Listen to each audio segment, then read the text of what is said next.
बुंदेले हरबोलों के मुंह हमने सुनी कहानी थी। खूब लड़ी मर्दानी वह तो झांसी वाली रानी थी। इन पंक्तियों से लगभग हर भारतीय परिचित है। रानी लक्ष्मीबाई मराठा शासित झांसी राज्य की रानी और सन 1857 की राज्य क्रांति की शहीद वीरांगना थीं। उन्होंने मात्र 29 वर्ष की उम्र में अंग्रेज साम्राज्य की सेना से युद्ध किया और रणभूमि में वीरगति को प्राप्त हुई। बताया जाता है कि रानी लक्ष्मीबाई सिर पर कटार के तेज वार से शहीद हुई थी। वहीं रानी लक्ष्मीबाई ने अपनी आखिरी सांस तक अंग्रेजों से युद्ध किया था। उनकी मजबूत आवाज में वो मशहूर स्वर मेरी झांसी नहीं दूंगी आज भी हमारे दिलों में गूंजते हैं और आज भी उनकी वीरता की कहानियां सुनाई जाती हैं। रानी लक्ष्मीबाई का जन्म 19 नवंबर 1828 को उत्तर प्रदेश के वाराणसी शहर में हुआ था। रानी लक्ष्मीबाई के बचपन का नाम मणिकर्णिका तांबे था। इनके पिता मोरोपंत तांबे पदच्युत मराठा पेशवा के भाई के सलाहकार थे। वहीं अल्प आयु में ही इनकी माता भागीरथी सापड़े का निधन हो गया था। रानी लक्ष्मीबाई ने बचपन से ही घुड़सवारी करना और तलवार चलाना सीख लिया था। सन 1843 में मात्र 15 वर्ष की आयु में उनका विवाह झांसी के राजा गंगाधर राव नेवालकर के साथ हुआ था। ससुराल में उन्हें लक्ष्मीबाई नाम दिया गया। विवाह के बाद रानी लक्ष्मीबाई ने एक पुत्र को जन्म दिया, किंतु वह केवल 4 महीने ही जीवित रह पाया। फिर कुछ वर्ष बाद 20 नवंबर 1853 पूर्व निसंतान गंगाधर राव ने दामोदर राव को दत्तक पुत्र के तौर पर गोद लिया। लेकिन गोद लेने के अगले ही दिन गंगाधर राव स्वर्ग सिधार गए। वहीं ब्रिटिश हुकूमत ने दामोदर राव को झांसी के राजा के तौर पर स्वीकार करने से इनकार कर दिया। फलस्वरूप ब्रिटिश हुकूमत ने झांसी राज्य का अधिग्रहण करने का फैसला किया।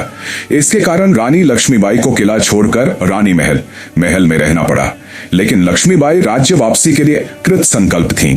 वह सन 1853 में गंगाधर राव की मृत्यु के बाद 10 सालों तक झांसी की रानी रही थी। हालांकि इस बीच उन्होंने सैन्य शक्ति के विस्तार की कोशिशें जारी रखी और महिलाओं को भी अपनी सेना में स्थान दिया। तत्कालीन गवर्नर जनरल लॉर्ड डलहौजी ने भारत के राज्यों का अधिग्रहण करने के उद्देश्य से डॉक्ट्रिन ऑफ लैप्स लागू किया था, जिसके अनुसार अगर कोई राजा बिना संतान के मर जाता था तो वो अपना कोई वारिस गोद नहीं ले सकता था और उसके राज्य को ब्रिटिश राज में मिला दिया जाता था। इस तरह ब्रिटिश हुकूमत ने पंजाब, अवध और उदयपुर को अपने राज में मिला लिया था। इसी तरह झांसी को भी ब्रिटिश राज का हिस्सा बना लिया गया। सन 1857 में मेरठ, कानपुर और अन्य क्षेत्रों में ब्रिटिश हुकूमत के खिलाफ विद्रोह शुरू हुआ तो जल्द पूरे उत्तर भारत में फैल गया। यह विद्रोह झांसी तक भी पहुंचा। वहीं रानी लक्ष्मीबाई ने भी निर्णय कर लिया था कि वह अपने साम्राज्य की रक्षा करेगी। उनकी मजबूत आवाज में वो मशहूर स्वर मेरी झांसी नहीं दूंगी आज भी इतिहास के पन्नों में दर्ज है। 23 मार्च 1858 को ब्रिटिश सेना की टुकड़ी ने झांसी पर आक्रमण कर दिया और 30 मार्च को भारी बमबारी की मदद से अंग्रेज किले की दीवार में सेंध लगाने में सफल हो गए। इसके बाद 17 जून 1858 को रानी लक्ष्मीबाई अपनी सेना के साथ आखिरी जंग के लिए निकली। इस दौरान रानी लक्ष्मीबाई अपने दत्तक पुत्र दामोदर राव को पीठ पर बांधकर जंग के लिए निकली थीं। जंग के मैदान में दोनों सेनाओं के बीच भीषण युद्ध हुआ। इस युद्ध में अंग्रेजों से लड़ते हुए रानी लक्ष्मीबाई बुरी तरह से घायल हो गई थी।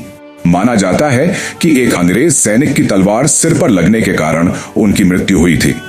अंग्रेज उनके शरीर का स्पर्श नहीं कर पाए, इसलिए उनके अंगरक्षकों ने वहीं घास फूस की चिता सजाकर उनका अंतिम संस्कार कर दिया था। भारत में रानी लक्ष्मीबाई की जयंती हर वर्ष 19 नवंबर को मनाई जाती है। इस दिन झांसी की रानी लक्ष्मीबाई की वीरता को नमन किया जाता है और अंग्रेजों के खिलाफ उनकी शौर्य गाथा को याद किया जाता है।